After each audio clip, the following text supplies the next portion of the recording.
பாம்புகளோட பற்கள் தான் ஒரு நீளமான விஷப்பல்லா பரிணாம வளர்ச்சி அடைஞ்சிருக்கு. அந்த வகையில் இந்த பூமியிலேயே எந்த பாம்புகளை விடவும் வைப்பர்ஸ் குடும்பத்தில் இருக்க பாம்புகளுக்கு தான் மிக நீளமான விஷப்பல்லு இருக்கும். இதுங்களோட விஷப்பற்கள் கிட்டத்தட்ட 5 சென்டிமீட்டர் நீளம் வரை இருக்கும். இந்த 2 விஷப்பல்லும் சுழலக்கூடிய, அதாவது ரொட்டேட் ஆகக்கூடிய ஒரு மேல் எலும்புல ஜாயிண்ட் ஆகியிருக்கும். இதனால வைப்பர்ஸோட விஷப்பற்கள் ரொம்பவுமே ஃப்ளெக்சிபிளாக இருக்கும்.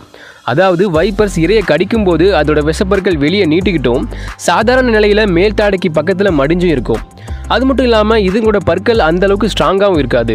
இப்படி வைப்பர்ஸோட விஷப்பற்கள் ஃப்ளெக்சிபிளாகவும் வீக்காகவும் இருக்கிறதால இது ஈஸியாக டேமேஜ் ஆகிடலாம், இல்லை மொத்தமாக கழண்டு விழுந்துடலாம். இந்த பிரச்சனைக்கு வைப்பர்ஸ் பரிணாம வளர்ச்சியில் ஒரு சொல்யூஷன் கண்டுபிடிச்சிருக்கு.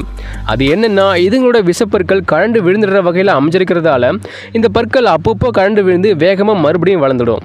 இப்படி வைப்பர்ஸுக்கு லைஃப் லாங் அதனோட விஷப்பற்கள் விழுந்து மறுபடியும் முளைச்சிக்கிட்டே இருக்கும். இப்படி அன்லிமிட்டடாக விஷப்பற்கள் கிடைக்கிறதால வைப்பர்ஸ் அது இஷ்டத்துக்கு கடிக்கும்.